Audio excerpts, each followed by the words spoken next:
Ok, então vamos ver quais são os elementos que estão presentes na regulação da pressão arterial. Lembrando que a pressão arterial é dada pelo débito cardíaco vezes a resistência periférica. Então a gente divide os fatores que controlam a pressão arterial em dois, fatores neurais e fatores humorais, ok? Os fatores neurais se concentram, claro, no sistema nervoso, e aí a gente tem o destaque para os baroreceptores. Dos fatores humorais, eu vou fazer uma listinha aqui, a gente vai passar por todos eles. Okay? Então, lembrando dos fatores neurais, eu tenho o sistema nervoso autônomo simpático, são os nervos que levam a descarregar noradrenalina sobre o tecido, e aí a gente foca aqui no coração e nos vasos. Então, aqui a descarga de noradrenalina sobre o coração aumenta a frequência, aumenta a força cardíaca, aumenta a velocidade de contração, enquanto que nos vasos a noradrenalina acaba por causar vasoconstrição, aumentando a resistência periférica. Então, tudo isso aqui em conjunto causa um aumento da pressão arterial. No caso do parasimpático, a gente tem apenas inervação do coração. Então, o nervo vago, lá, o 10º par de nervo craniano, ele chega sobre os nodos do coração, nódo sinoatrial e nódo atrioventricular, e ele descarrega lá acetilcolina. Então, o coração responde à acetilcolina através de um receptor muscarínico e vai causar, então, diminuição da força, diminuição da frequência, diminuição do número de vezes que o coração consegue se contrair. Então, diminuindo essa resposta cardíaca, eu vou ter diminuição do débito cardíaco, portanto, eu tenho diminuição da pressão arterial. O vago ele não inerva vasos sanguíneos, a gente não tem inervação parasimpática dos vasos sanguíneos. Como é que eu controlo, então, a resistência periférica? Pela diminuição da atividade do simpático, a gente tem uma diminuição da contratilidade do vaso. E assim, então, uma leve vasodilatação, causando uma diminuição da pressão arterial. Tá? As áreas controladoras do sistema nervoso autônomo para a região cardiovascular estão concentradas aqui na região do bulbo. Então, a gente tem o centro vasomotor na região do bulbo, que tem uma série de comunicações superiores e recebe muita informação periférica. Então, a gente tem uma área vasoconstritora e carga inibidora, uma área vasodilatadora e uma área sensorial. Essa área sensorial é responsável por receber as informações, principalmente dos baroreceptores localizados perto do coração. Tá? E aqui, então, mostrando para vocês como que o vaso vai responder. Então, o vaso que tem um aumento de estimulação simpática, ele vai ficar mais contraído.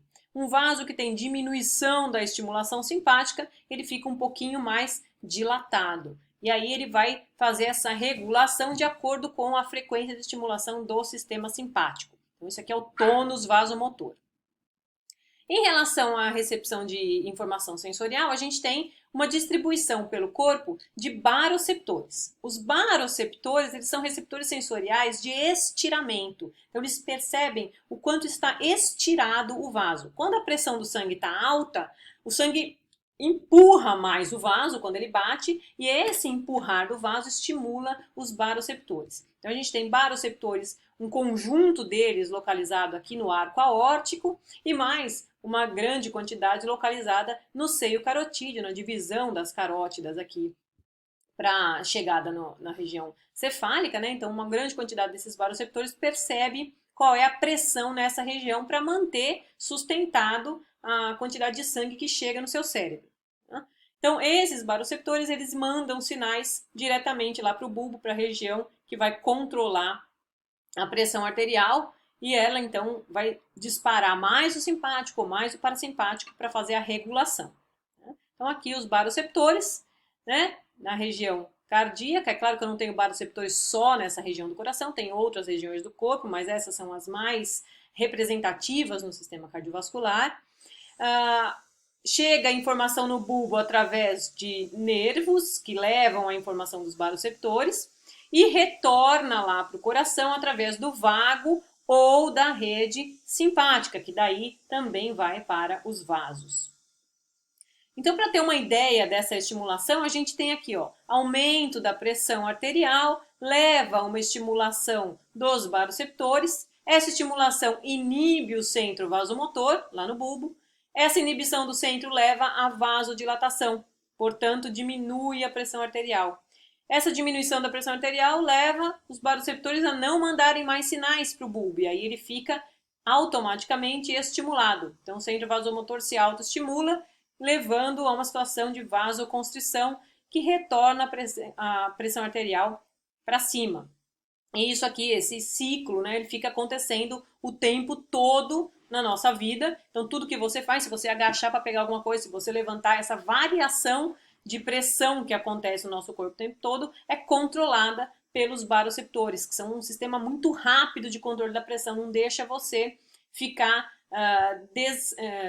desbalanceado, né? Não deixa a sua pressão cair, nem a sua pressão subir demais, conforme você vai tendo suas atividades normais. Então, exemplo aqui, né? Você estava sentado, você simplesmente levanta e essa rápida variação de postura aqui faz com que você tenha menos sangue chegando na cabeça, né? O sangue tende a se acumular na parte mais de baixo do seu corpo, pela pressão, pela força da gravidade, e aí então eu preciso de uma vasoconstrição nessa região, um bombeamento mais eficaz do coração, e aí o sangue consegue chegar lá na sua cabeça. Então é isso exatamente que acontece quando a gente está deitado ou sentado por um período longo e levanta rapidamente, fica tudo um pouco escuro, mas retorna rapidamente. Então isso é um erro de funcionamento, né? E o sangue não consegue chegar adequadamente no seu cérebro, daí dá aquela sensação de visão turva.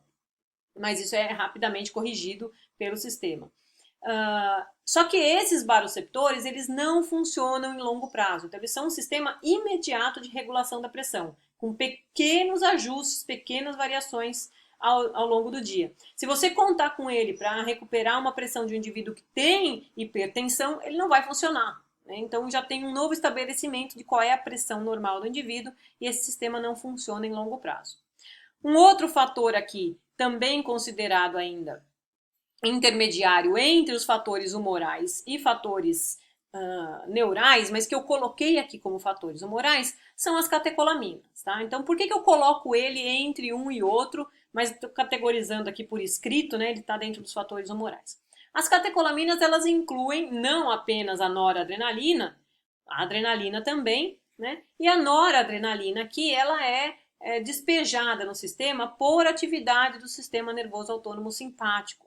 Então, a resposta de noradrenalina, ela é rápida, ela é neural, mas a resposta de adrenalina já é considerada humoral. Então, o que acontece aqui? Quando eu tenho a estimulação simpática, imediatamente noradrenalina é despejado em todo o seu sistema, não só no sistema cardiovascular, mas também em todas as outras regiões do corpo que vão responder a um sinal de alerta, um sinal de luta ou fuga, né? Enquanto que a chegada dessa informação via nervosa na medula adrenal provoca a liberação de adrenalina. A adrenalina é uma modificação da noradrenalina que tem característica de durabilidade maior e de ser um hormônio. Então, a adrenalina ela cai na circulação sanguínea, ela vai ativar todo o sistema cardiovascular pelos mesmos receptores da noradrenalina, só que com um tempo de durabilidade um pouco maior. Então, ela mantém o tônus vasomotor, aumenta, né, a contratividade dos vasos, mantém a atividade do coração e ela tem a durabilidade um pouquinho maior, então a gente vai entrar com ela nos fatores humorais. Tá? O segundo fator humoral importante são os rins. Os rins têm vários papéis aqui, né? Na verdade, o rim é o primeiro sistema de controle de pressão que a gente vê nos vertebrados, por causa da sua ação sobre líquidos. Então, quando aumenta o líquido extracelular, eu vou aumentar a pressão e eu vou aumentar o débito urinário. Então, vou fazer mais xixi. Fazendo mais xixi, você diminui volume.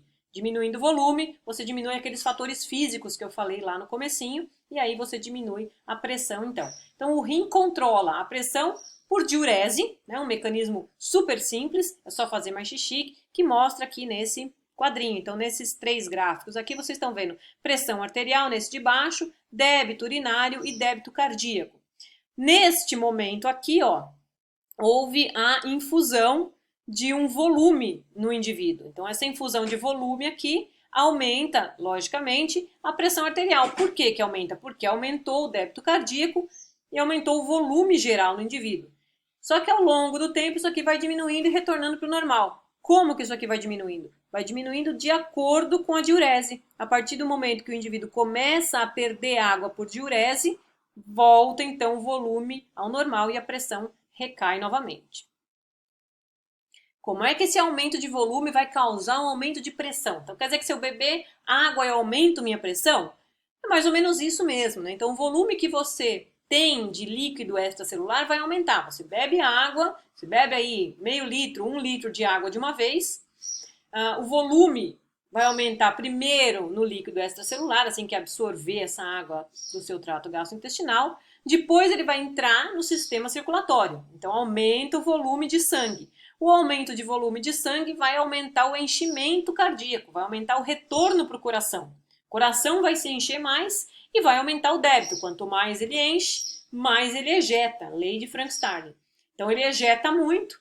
E aí isso diretamente aumenta a pressão arterial, mas tem uma autorregulação aqui causada pelo aumento da resistência periférica para poupar o débito cardíaco. Ok? A gente fala disso já já de novo. O rim também trabalha através do controle salino. Então, um outro papel do rim aqui é controlar o aumento do sal circulando. O que acontece aqui? Se eu tenho um aumento da ingestão salina, eu estou aumentando a concentração de sais no meu sangue e isso significa aumentar a osmolaridade. O aumento de osmolaridade leva à ativação do centro da sede, lá no hipotálamo. E aí começa a liberação de ADH em concomitância com essa sede. Você vai então beber mais água, portanto vai aumentar a sua pressão por volume e você vai diminuir a excreção de água pela liberação do hormônio ADH, que vai aumentar a quantidade de volume ainda, né? Isso tudo causa hipertensão. Aí o rim, ele tem um ponto de equilíbrio do volume de sal e água excretado, conforme ele vai excretando o sal que você consumiu juntamente com a água, vai voltando para o normal de novo a sua pressão. Então é um processo um pouquinho mais demorado, porque depende de filtração renal, no entanto, ele funciona para a eliminação de sal por longos períodos. Dá para eu causar hipertensão por sobrecarga do rim? Sim, é possível. Muitas vezes isso acontece. É chamado de hipertensão essencial. É uma hipertensão causada pelo rim, que só consegue filtrar com pressões mais altas. Então, isso aqui foi experimentalmente testado em cachorros, em que os pesquisadores reduziram a massa renal dos cachorros, né? 30% da massa renal ficou apenas. Junto com esses 30% da massa renal, né, então redução de 70%, o cachorro era obrigado a tomar uma solução salina. Como que era isso? A única opção que ele tinha de líquido para beber era água com sal, era uma água salina.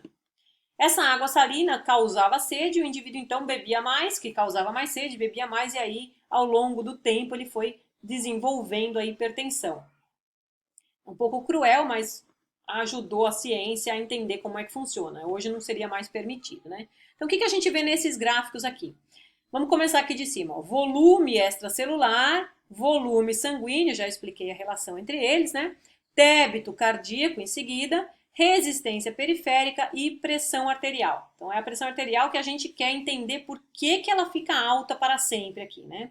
Veja só, a partir do momento em que o animal é cirurgiado, ele perde 70% da massa renal, começa a ingerir água com sal, demora mais ou menos aqui, ó, 4 dias para a pressão ficar lá em cima e se manter lá em cima.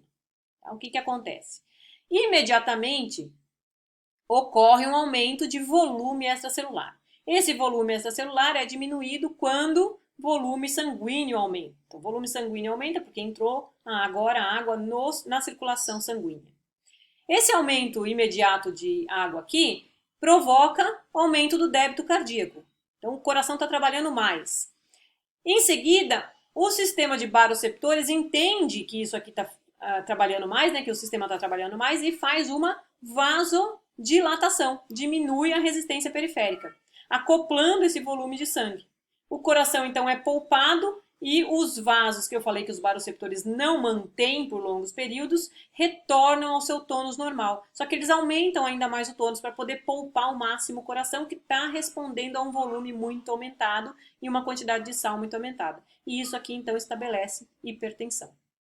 Ok? Vamos ver o resto na próxima aula.